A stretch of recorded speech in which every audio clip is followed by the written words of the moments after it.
Bismillahirrahmanirrahim. Assalamualaikum warahmatullahi wabarakatuh. Selamat pagi adik-adik. Bagaimana kabar hari ini?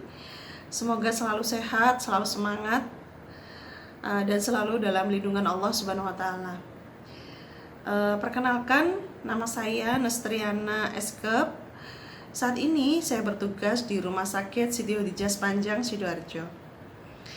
Pada pagi hari ini saya berkesempatan untuk memberikan materi yang bertema COVID-19. Apa sih COVID-19 itu?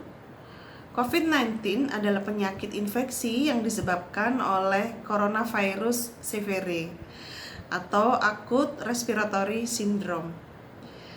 Saat ini pasien yang terkonfirmasi COVID-19 di Indonesia mencapai 21.999.276 pasien.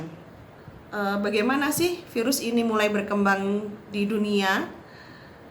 Virus ini mulai berkembang di dunia di berbagai belahan negara, bahkan di Indonesia, dimulai dari Cina pada akhir 2019 dan kemudian berkembang sampai dengan saat ini. Gejala umum dari virus corona ini adalah adanya demam, menggigil, batuk, kemudian terjadinya sesak nafas atau kesulitan bernafas, kelelahan, dan nyeri tubuh.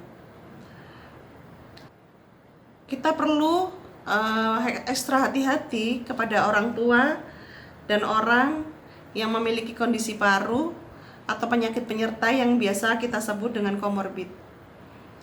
Coronavirus ini sendiri menyerang pada orang tua, anak-anak, remaja, bahkan pada ibu hamil dan ibu menyusui. Apa sih yang harus kita lakukan ketika kita terinfeksi?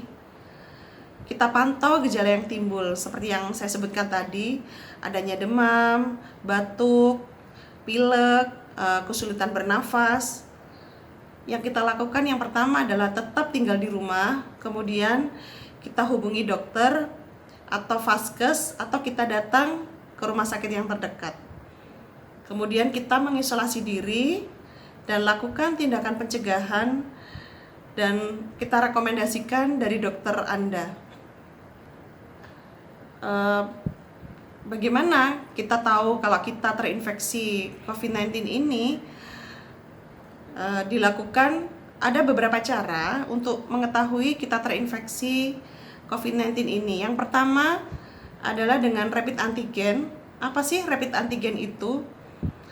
Rapid antigen adalah tes diagnosis tepat, cepat, yang secara langsung untuk mendeteksi ada atau tidaknya antigen SARS-CoV atau virus penyebab COVID-19.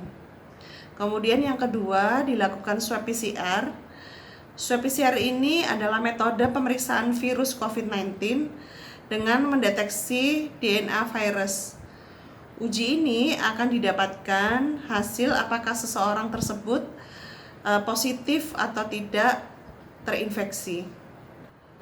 Saat kita dinyatakan positif, apa sih yang harus kita lakukan? Yang pertama, kita bisa isolasi mandiri di rumah. Kita isolasi di rumah maupun di fasilitas isolasi yang disediakan oleh pemerintah. Kemudian kita tetap tinggal di rumah dan kita pantau gejala yang memberat pada kita. Jauhi orang lain, terutama mereka yang berisiko lebih tinggi terinfeksi COVID-19. Bagaimana cara pencegahan atau agar kita tetap aman terhindar dari COVID-19 ini? Yang pertama, kita lakukan cuci tangan menggunakan air yang mengalir atau menggunakan sanitizer. Kemudian tetap tinggal di rumah, jaga jarak dengan orang lain. Kemudian kita lakukan atau kita selalu gunakan masker sesuai dengan standar saat kita pergi keluar rumah atau saat kita dekat dengan banyak orang atau berkerumun. Kemudian kita bisa lakukan tutup mulut ketika batuk dengan tisu dan segera buang tisu ke tempat sampah.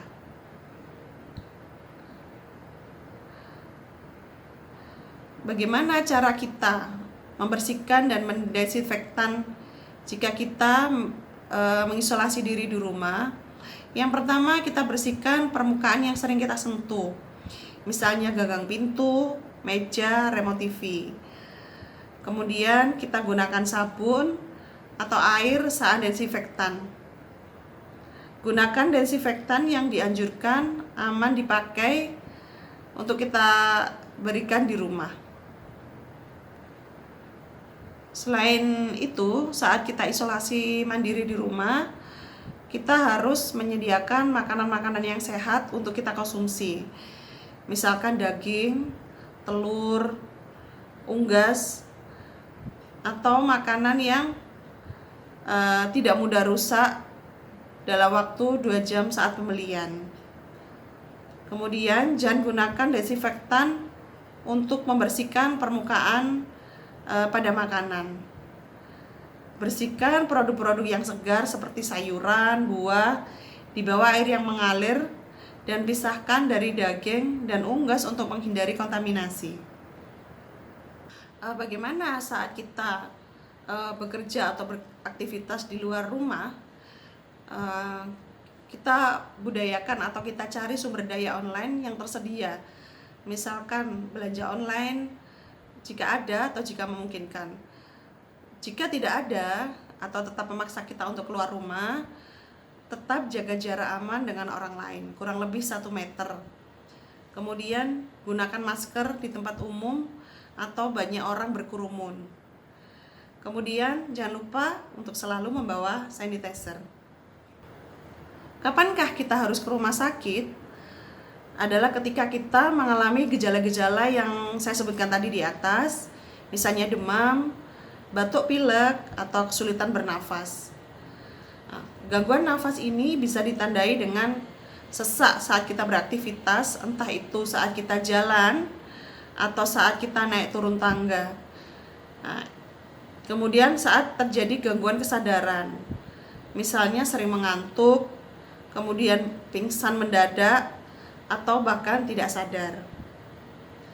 Kemudian selanjutnya adalah kebiruan pada wajah atau bibir. Biasanya ini terjadi saat kita kekurangan oksigen dalam darah. Kemudian adanya nyeri atau tekanan yang terus-menerus di dada. Nyeri dada yang akut misalnya.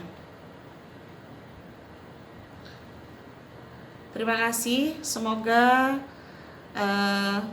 materi yang saya sampaikan tadi bisa dipahami dan bisa diterapkan adik-adik semua.